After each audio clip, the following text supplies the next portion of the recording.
they're running late. Namaste. Welcome to the Hanuman Chalisa session. Welcome to the Hanuman Chalisa live session.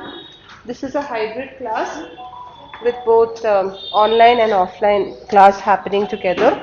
So there may be any small disturbances. Please excuse. Kindly have a notepad and pen with you to write down the meanings. Do post your queries and comments in the live chat window. We will address them towards the end of the session. Now we come to the start of the class.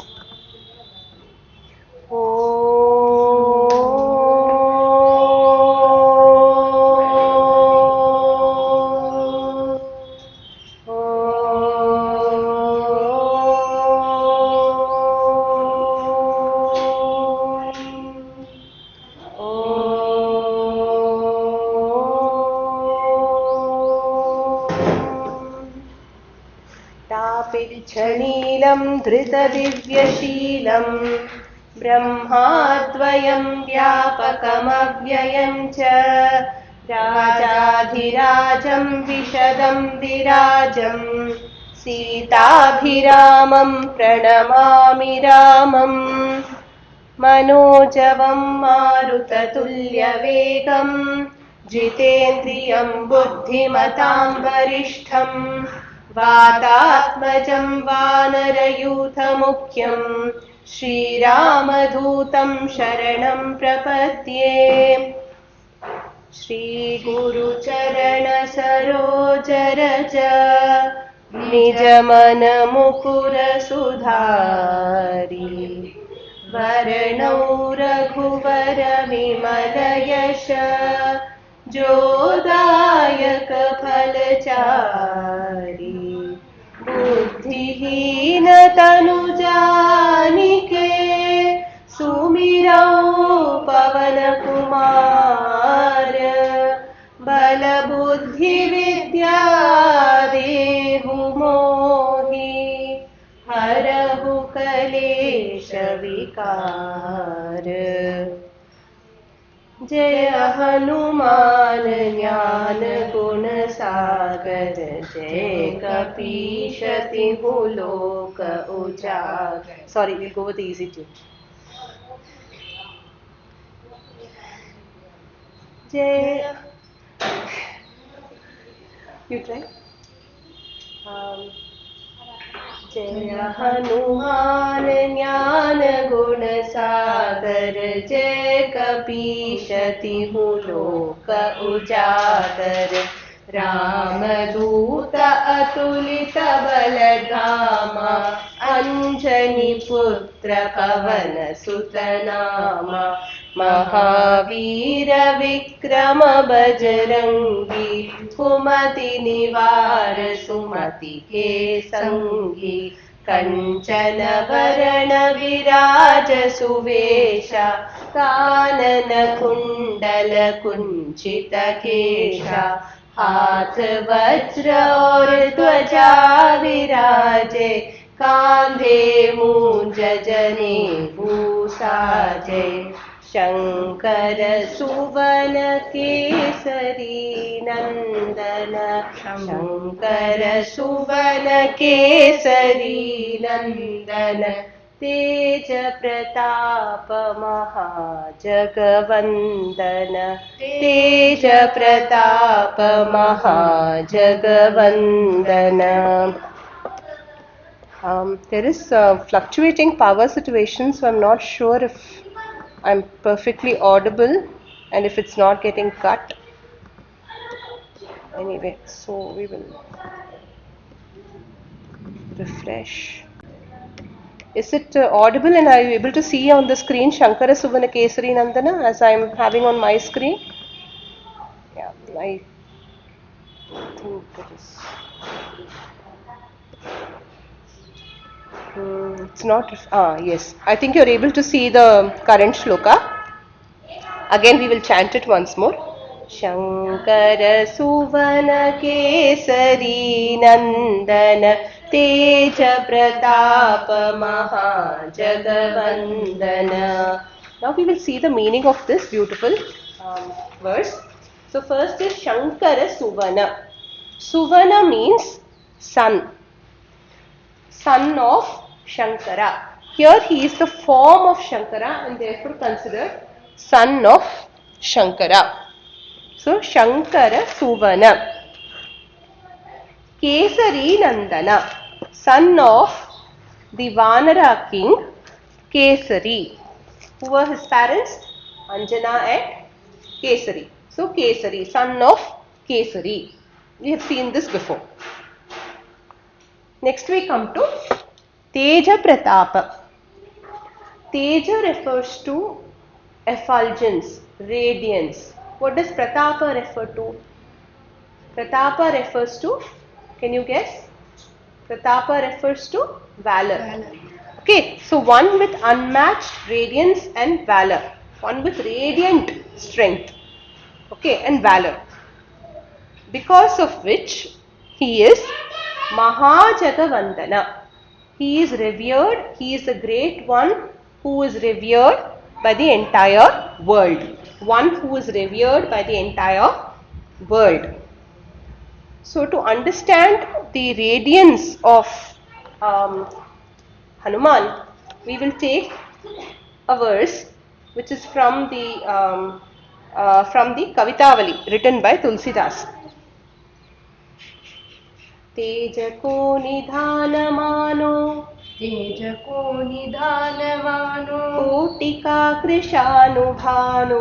कोटिकाकृशानुभानो. What does it mean? Tejako nidhanamanu.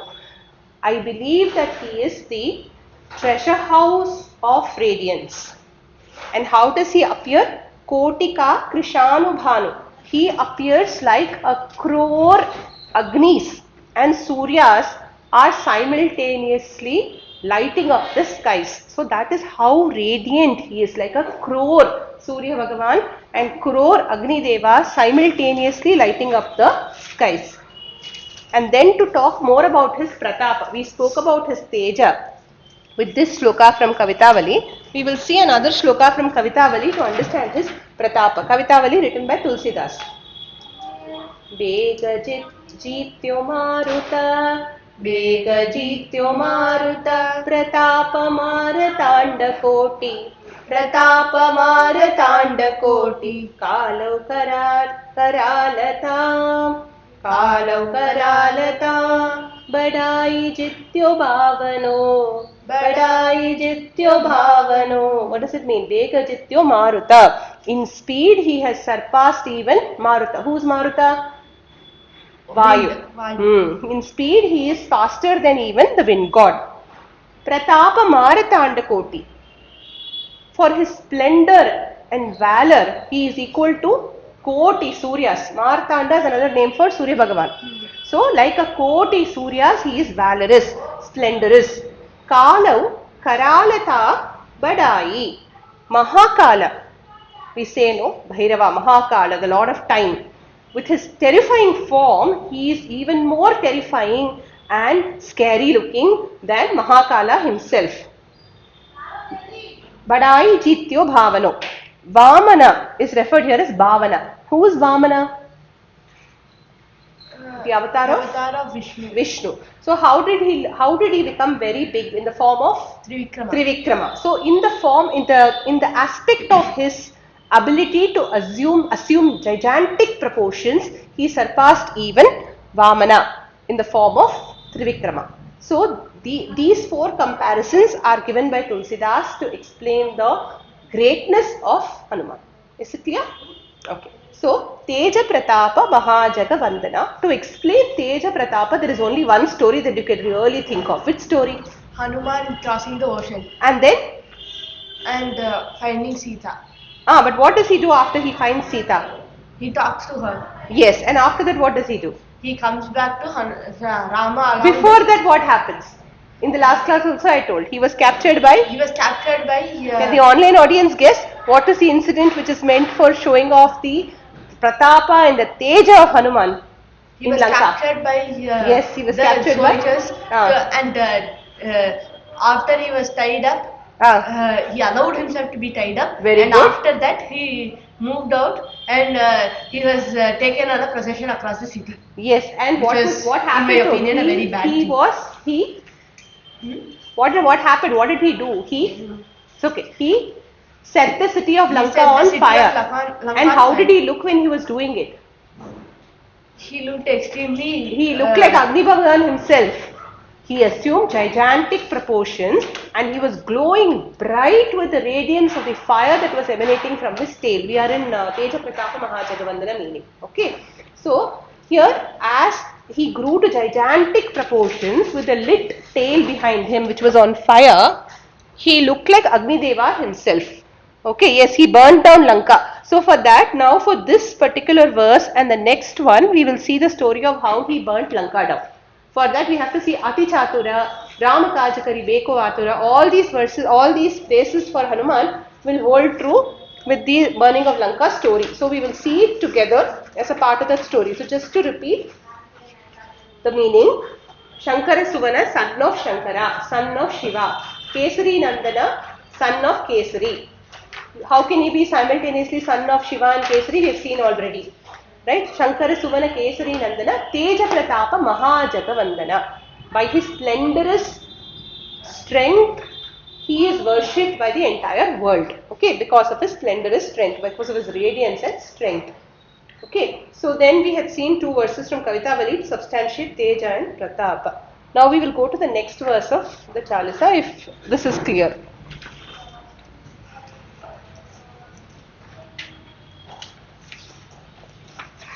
This verse is a very important verse, 𝗟𝗵𝗹𝗀𝗀𝗃. It is a mantra on its own. Because if we chant just these two lines, 𝗟𝗵𝗹𝗀𝗃, it gives us not only the gift of Vidya, it also gives us amazing intelligence. Okay, the kind of intelligence which will help us solve difficult problems very easily. Guni refers to all the qualities that we see of Hanuman, we will get. We will see the meaning. When we understand the meaning, we will realize the greatness of this one verse of Hanuman Chalisa, which is all powerful. By itself, it is a mantra. Even if we don't chant the entire Chalisa, we can chant this particular, these two lines in order to pray to Hanuman. Vidyavan guni ati chatur. Tune Mati, sorry.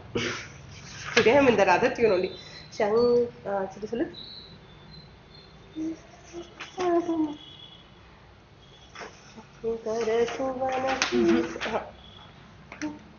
In the tune on this. Vidyavan guni ati chatur. Ille. Jai Hanuman.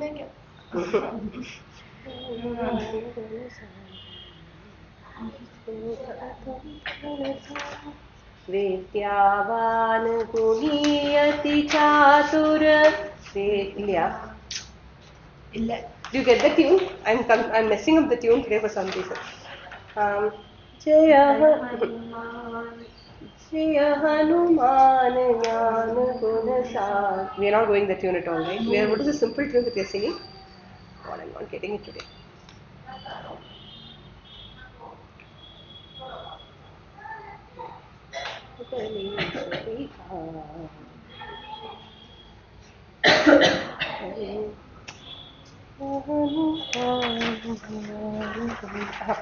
Can you help, Jurgen?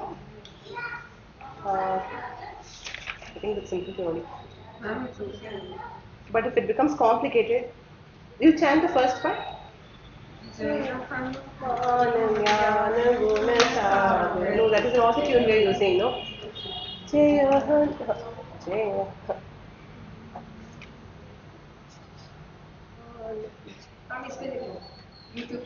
YouTube पे नहीं है ये tune. YouTube पे last class का देखो बोल. अच्छा है मेरे पास तो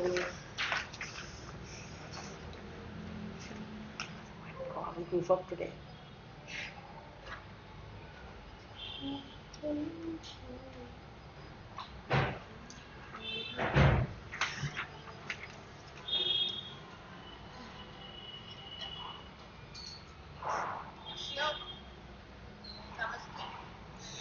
It's not copying at all.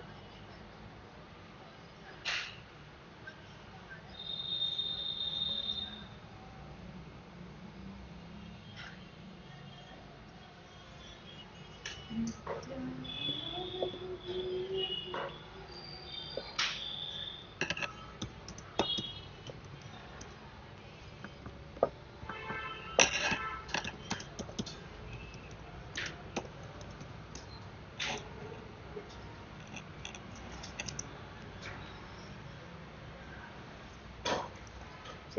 Hanuman ज्ञान गुण सागर विद्यावान गुणी अति चातुर विद्यावान गुणी अति चातुर राम काज करिबे को आतुर राम काज करिबे को आतुर विद्यावान गुणी अति चातुर विद्यावान गुणी अति चातुर राम काज करिबे को आतुर राम काज करिबे को आतुर करिबे को आतुर करिबे both are okay.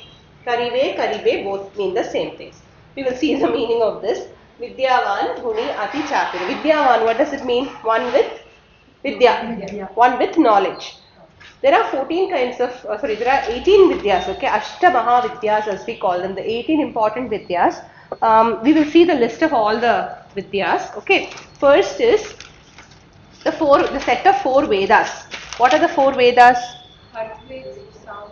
Atharva, Rigveda, Yajurveda, Samaveda, Atharva Veda. So these 4 Vedas are the first 4 of the Vidyas.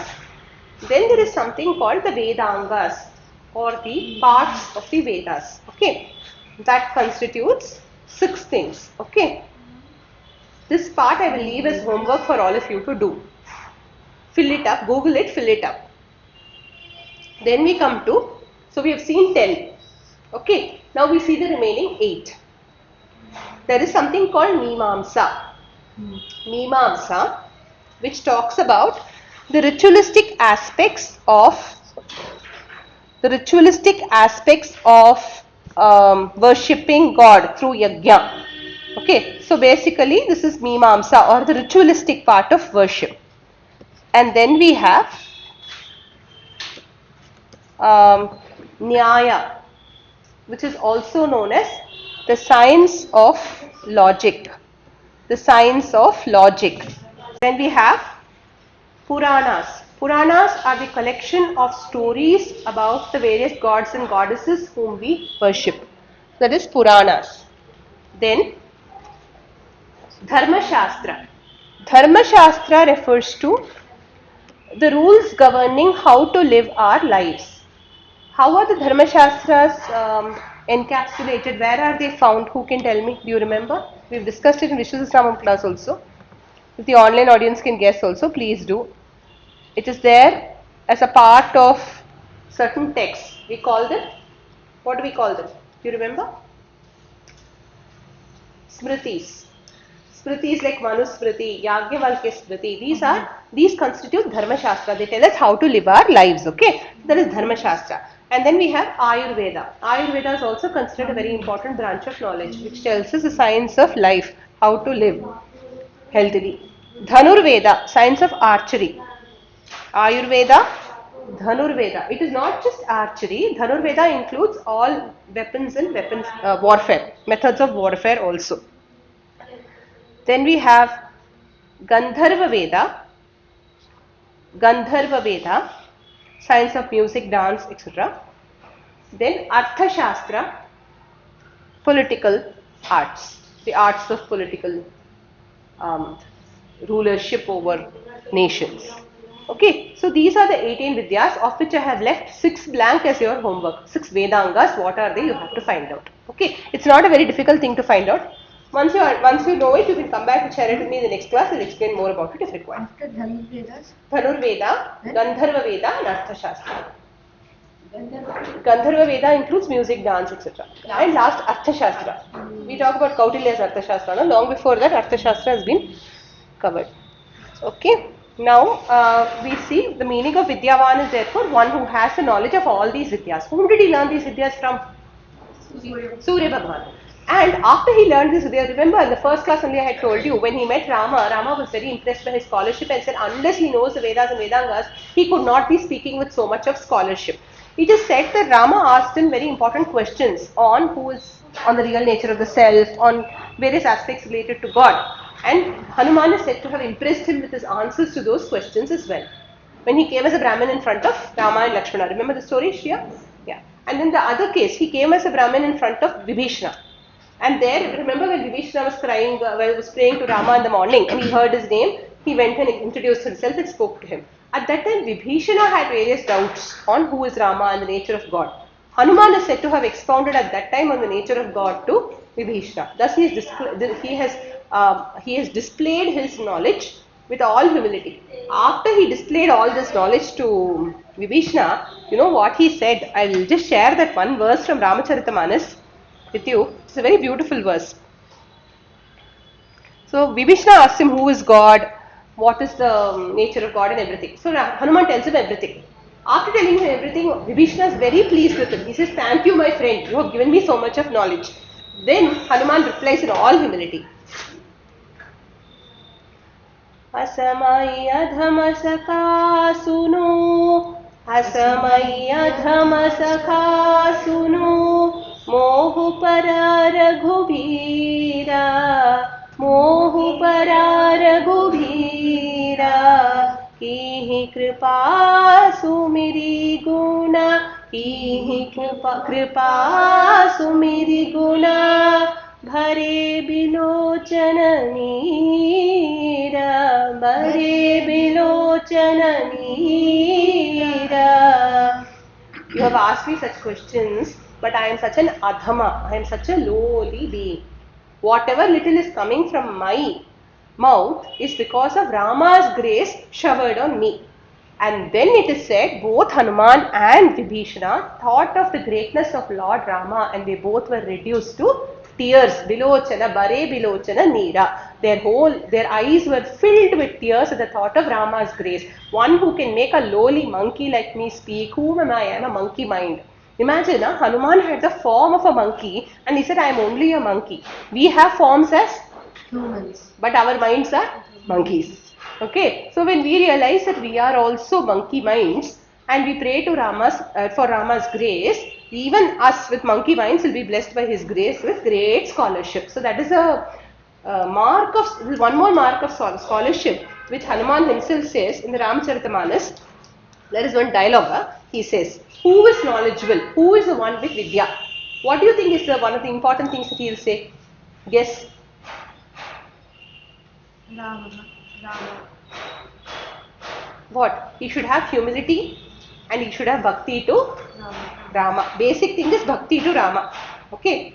Unless the mind is attached to the lotus feet of Rama, there is no knowledge. Everything is mere scholarship. There's a difference between scholarship and knowledge. What is the difference between scholarship and knowledge? Scholarship is passing exams, having X degrees after your name. Knowledge is what?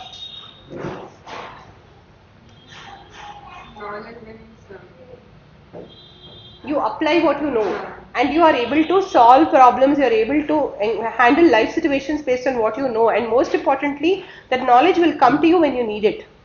If you memorize a textbook, this is for you Shreya, if you memorize a textbook with just the objective of passing the exam, then when you later need it, that may not even come back to your recall. If you learn something with a love for learning and with bhakti to the Lord, that whatever you are learning is His work, then automatically it will be useful to you at all times, including boring things which don't interest you much. Even they will not be so boring if you dedicate it to the lotus feet of the Lord. Okay.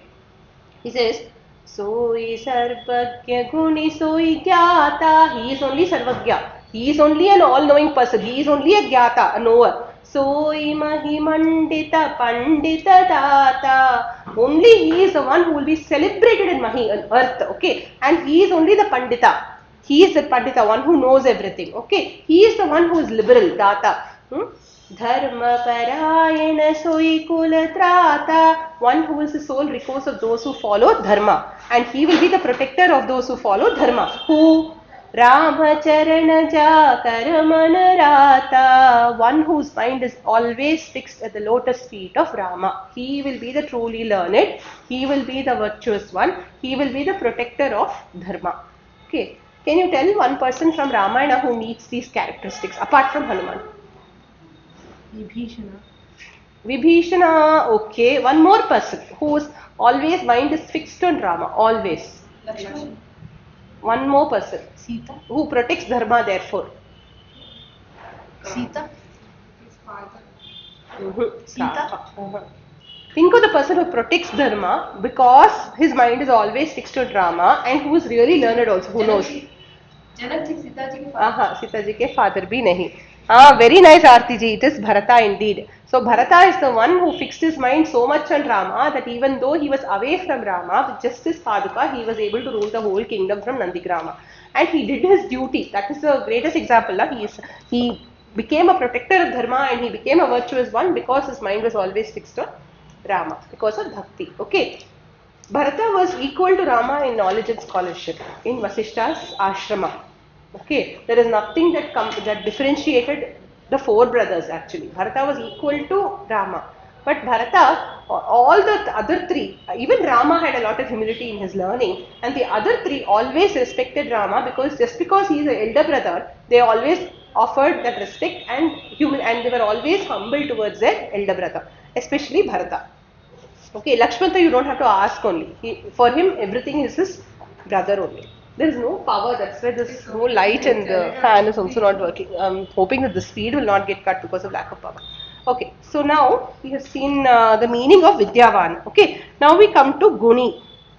What is the meaning of Guni? One with all the virtues. So who is the one with all the virtues? One whose mind is fixed on Rama. Same thing will come here also. So only the mind is fixed on Rama, and only if the person has humility, he has all the virtues. Without humility, all the virtues are waste. This we have seen in many Subhashitas and many stories in the Puranas. We have seen how any other virtue is waste if you don't have humility. Okay, and then we see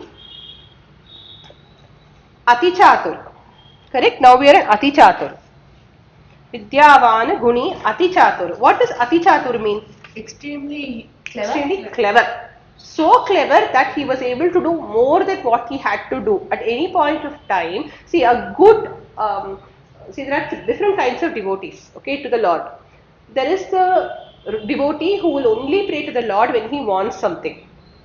Okay, I'm having a big problem, please save me. I have a big exam coming tomorrow, please protect and help me pass the exam. Or I have a big challenge coming up at work, please help me overcome it. Or I want a bigger car. So these are devotees who are very clearly approaching the Lord with a goal in mind. Then there are devotees who are like, oh, every day I will pray to you. It is like insurance policy. Okay, every Friday I will keep this, do this puja, Lakshmi puja, so that my house will never fall short of wealth. Every Thursday I will fast, every Monday I will fast, or whatever. These are all like, okay, in my routine I will bring in bhakti, so that insurance policy, throughout life you will be with me. That's not a bad thing, that's a good thing only. Insurance policies are good, and especially if you rely on the Lord for insurance rather than our insurance companies, you are actually doing something good for yourself. Correct? That is one way of approaching bhakti. The other way of approaching bhakti is like Hanuman. Okay, what does the Lord need? No, we are not in a position to ask ourselves what does the Lord need, because we are not having constant contact with the Lord. But if we start thinking in our daily actions also, how will Bhagavan want me to behave? What better can I do to help people so that Bhagavan is happy? What nicer thing can I do about myself so that Bhagavan is happy? So that not only help to others, but self-development also will be achieved if we start thinking in terms of, let me please Bhagavan. It is like small children. They want to please their mother all the time, no? Yes, whatever mummies say, they will listen. They will do everything to get that, hey, good beta from their mummy. In the same, as they grow older, their attitude changes because they no longer look to their mothers for recognition. But if we start looking to the Lord for recognition, every action of ours will be evaluated to the yardstick of, will the Lord be happy with this action or not? Automatically, what will our bhakti be? Our bhakti will become definitely better. Then, instead of asking something for myself, I am evaluating myself in the yardstick of, am I be doing something good for the Lord? Will the Lord be happy with me? Hanuman always behaved like that. His only thought was that. Okay, so Rama had sent him across the ocean to Lanka. After crossing Lanka, he had so many objectives in mind, not just finding Sita. In the night he managed to see the entire city looking for Sita. But there the goal was only Sita, not to do a recay of the whole city or anything. But after he managed to see Sita Mata, when he was captured by the Rakshas, after he destroyed the Ashokavara, why? In order to get audience with Ravana. Why did he want an audience with Ravana? To see who is the enemy. Okay, jaake dekhna na, who is this person whom I am going to fight with? So he went to see Ravana. To see Ravana, he had to allow himself to be bound by the Brahma Astra unleashed by Indrajit. I had mentioned this earlier also. So after he allowed himself to be bound by the Brahma missile and he came all the way to see Ravana, you know what happened? Ravana wanted to kill him. But Vibhishana advised against it. Vibhishana, very good. Vibhishana advised and said, please don't do this. This is from Valmiki Ramayana. When he advised, please don't do it because it is not good state, policy to execute a messenger. After all, he is doing his job of only carrying a message, so you should not execute him. Then Ravana was like, okay, what is the dearest part of a monkey? To the monkey, the tail is the dearest. So let us set fire to the tail of the monkey. Now this monkey, if he wanted to, could have just thrashed the tail down on all the Rakshasas who were surrounding and could have just flown back to mainland. He didn't do that. He was like, whole night I saw Lanka. But in the night, can you see properly? No. In the daytime, let me see whole of Lanka. So he allowed his massive tail. It was almost funny. Hanuman, being such a massive person, had sat, oh by the way, when he sat in front of Ravana, Ravana did not give him a seat, right? So what did he do? He made himself a seat with his tail, because as befitting a messenger of Rama, right? We know this story. With that huge tail, he could have just shook off those people. He allowed that huge tail patiently to be bound with yards and yards and yards of cloth. Patiently allowed everyone to drench it in oil. Patiently allowed them to light the tail also. And then, what did he do? He did something very different from what you would imagine him to do. He shrunk himself to normal puny monkey size, so that people will make fun of him. And they will decide to drag him from street to street of Lanka so that he can see the entire place. So he allowed himself to be dragged. The sad thing was, his tail was set on fire. He didn't know whether it would burn or not, right? So at that time, when Sita Devi got the news from one of the Rakshasis that the monkey she was talking with has been taken to Ravana's court and his tail has been set on fire, she mentally purified herself and immediately prayed to Agnideva, saying, if my chastity is true, if I have been a true wife to Rama, let Agnideva not harm Hanuman's tail. Or Hanuman, please save him. You should be as cool as the coolest rain showers on Hanuman. Actually, this prayer was not needed because Agnideva had already promised protection to Hanuman from birth. We know the story. But still, Sita Devi did not know this. So she prayed. This shows the attitude of a guru towards her Sishya. When the Sishya is in trouble, the guru will be willing to sacrifice anything for the Sishya and will pray to God, intercede to God on behalf of the Sishya, as Sita Devi behaved here, as a true guru to Hanuman. Okay, when she so prayed, Agnideva was very happy. He was like, oh, she has also prayed, I have also made a promise. So Hanuman felt as if one cool ice was being drenched on the tips of his tail. So what did he do? After seeing the entire city of Lanka, everywhere from street to street, they wandered with the lit tail of Hanuman. Then Hanuman decided, enough is enough. I have seen the entire city. Now what more should I do? Burn it. Burn it. Why should I burn it? To lessen the amount of work Rama will have to do. Correct. To defeat or to lessen the amount of work for Rama. Let me make it easy. See how clever he is. 𝗟𝗘𝗔𝗥𝗡. Rama kajkari beko atur. Always willing to do the work of Rama without any delay. Okay, so what did he do? He made himself into a massive size and decided all these fortresses and these powerful strategic points which are there and the palaces of these great ministers which hold all the weapons and treasures of Lanka, let me burn it all down. So all the ministers, Prahasta, one of those ministers whose sons he killed, like this many other people, Durmada, like many people were there. All these people's houses he burned, but he spared one house. Whose house? Vibhishana's house, because Vibhishana was the true bhakta of Lord Rama. So he didn't burn it. So he burned down all the houses and then cooled his tail at the tip of the ocean and then prayed to Lord Rama and said, I have found Sita, I have weakened the enemy and I have done a strategic surveillance of the entire city of Lanka. Thus we see how 𝗟𝗘𝗔𝗥𝗡, how exceedingly clever he is. Anybody else would have gone, given message, probably got himself killed, or if not, if he managed to escape with his life, he would have run back to Rama saying, I'm saved, that's all, and I saw Sita, that's all. But only Hanuman is capable, first of all, even to cross the ocean, nobody else would have been capable but Hanuman, right? So we see how he is 𝗟𝗘𝗔𝗥𝗡 and 𝗓𝗪𝗪𝗪 one who is always ready to do Rama's work. There is nothing that gives him slight embarrassment also. A great monkey like Hanuman will allow himself to be bound by the Brahmastra, although he was powerful and he was not subject to its power. He still allowed himself to be bound by it. Why?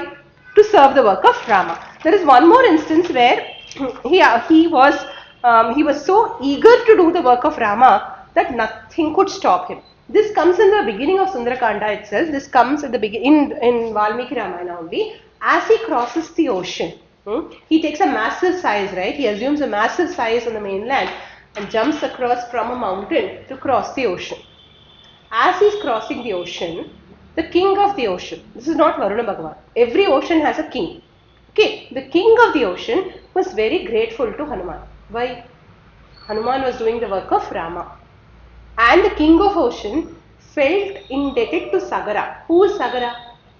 Rama's forefather of the 𝗟𝗵𝗂𝗺 dynasty. Because of whom Bhagirath brought down Ganges, right? That's Sagara. Sagara was named Sagara because he created the massive oceans. Okay, so he created the oceans. So Rama's forefather created the oceans. I am existing because of Sagara. Let me pay homage to the person who is doing the work of a person to whom I am indebted to. So what did he do? He went. He can't do much. All he could do was allow him to cross without any problems. So he went to one mountain was snoozing under the oceans. Unaware of what was happening, it was naively sleeping. What was the name of the mountain? 𝗓𝗪𝗃. This 𝗓𝗪𝗃 mountain was a massive mountain with golden peaks. Long ago, none of the mountains were on the ground. They were all flying with feathers in the air. Okay, and they were causing a lot of disturbance to the Devas, to the Rishis and to many others. So you know what Indra did? He decided to cut off the feathers with his 𝗪𝗪𝗪. As he decided to do that, all the mountains, everyone submitted to Indra's 𝗪𝗪𝗪. But 𝗓𝗪𝗃, huge mountain, was very terrified. I am going to get mutilated by Indra's 𝗪𝗪𝗪. Vayu, the father of Hanuman, carried 𝗓𝗪𝗃 to safety and allowed him to hide under the ocean, the Indian Ocean. Okay, so 𝗓𝗪𝗃 had a great debt of gratitude to Hanuman because he is a son of Vayu. Meanwhile, the king of the ocean roused 𝗓𝗪𝗃 from his sleep and said, "Oh 𝗓𝗪𝗃, you know who is coming on top of us? Who? The son of Vayu. You have a job. You have to go and offer some rest to him. If he crosses the ocean without taking any rest, he will have a lot of problem. Nobody can cross the ocean in one fell leap without even eating anything. So go up, assume a massive size." 𝗓𝗪𝗃 was capable of becoming small or big at will. So assume a massive size and allow Hanuman to rest there. Okay, let him rest, partake of the fruits and the other vegetables and other things which are growing on your mountain slopes, and then let him go refreshed across to Lanka. So 𝗓𝗪𝗃 was like, that sounds like a good plan. And 𝗓𝗪𝗃 had another job, by the way. 𝗓𝗪𝗃 was so massive that he prevented the Asuras from the Patala to come up to the Bhuloka. He was the mountain that covered the entrance to the netherworlds. So that was his job. So, and he was given that job by Indra because Indra said, "Oh, you're not subjecting yourself to my 𝗪𝗪𝗪, then at least do this work." He told angrily and he went off. So that was 𝗓𝗪𝗃's work. Now if you come up and give rest to Hanuman, Indra and all the Devas will be happy because Ravana is troubling all the Devas. If you give rest to somebody who is doing Rama's work, Indra will be happy with you. He blessed him. So 𝗓𝗪𝗃 rose up. From a nice mountain under the ocean, he rose up to a massive size. Now Hanuman, did he know whether 𝗓𝗪𝗃 was friend or foe? No. He didn't. All he saw was one big mountain rising up and obstructing his path. So what did he do? With his chest, he gave one push to 𝗓𝗪𝗃. Poor 𝗓𝗪𝗃 staggered under the weight of that one push and he almost fell back, and he then assumed human form, prostrated before Hanuman and said, "I am 𝗓𝗪𝗃. I am the debtor of your father Vayu. I have come to just offer you rest. So please rest on my slopes and eat some food and go. Otherwise, child, how will you cross the ocean? You are such a big person, I know. And you're doing Rama's work, I know. So you need rest. So rest on my slopes." What does Hanuman say? No, thank you. "I don't have time. I have to do 𝗟𝗚𝗃𝗀𝗺. He is always in a hurry to do Rama's work. I cannot rest even for a minute. In fact, the dialogue from 𝗟𝗚𝗃𝗀𝗺 talks about exactly that, how he is in a hurry to do Rama's work. Let me just see if I can quickly locate it.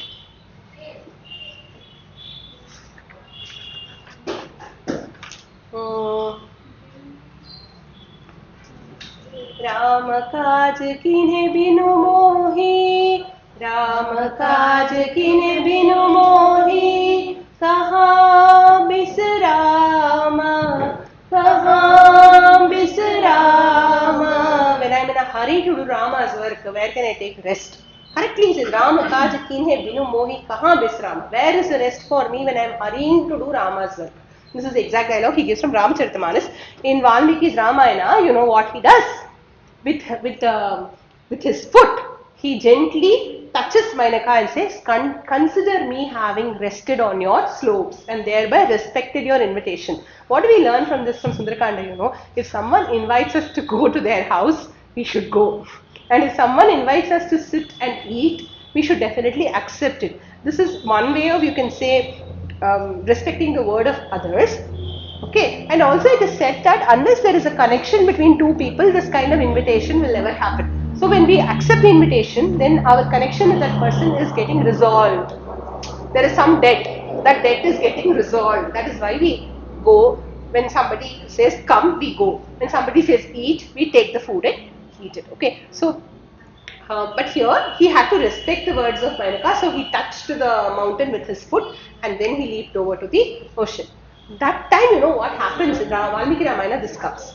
Indra appears before Mainaka and says, oh my friend. Mainaka is shocked to hear Indra addressing him as friend. Till now, Indra was like, you wasteful mountain, you are the one who refused to get your wings cut and things like that. Now Indra was like, oh my friend, you gave rest, you tried to give rest to Hanuman, for which you have won my everlasting gratitude. We the Devas are very worried that Hanuman will become tired when he is leaping across the ocean, but he seems to be getting stronger, more powerful and more enthusiastic. So I bless you that from now on no enmity between you and me.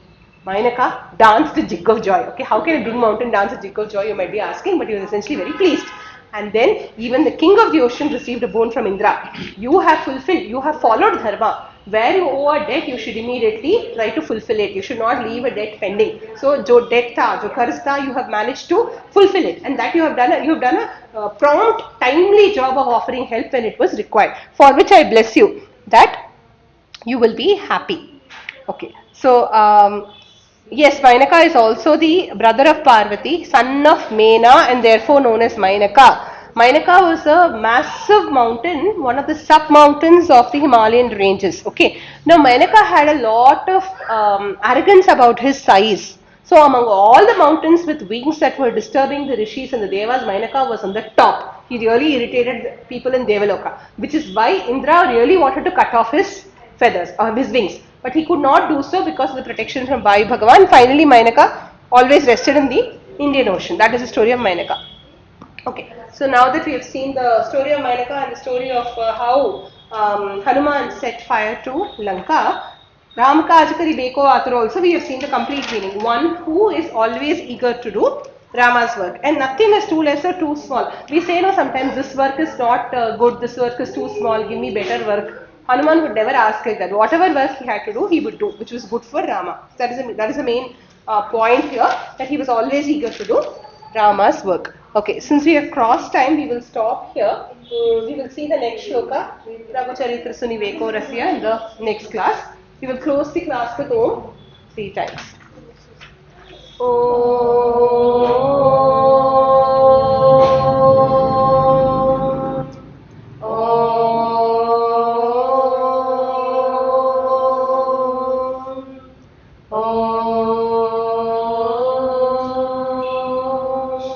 Shri गुरुभ्यो नमः हरि ओम. धन्यवाद.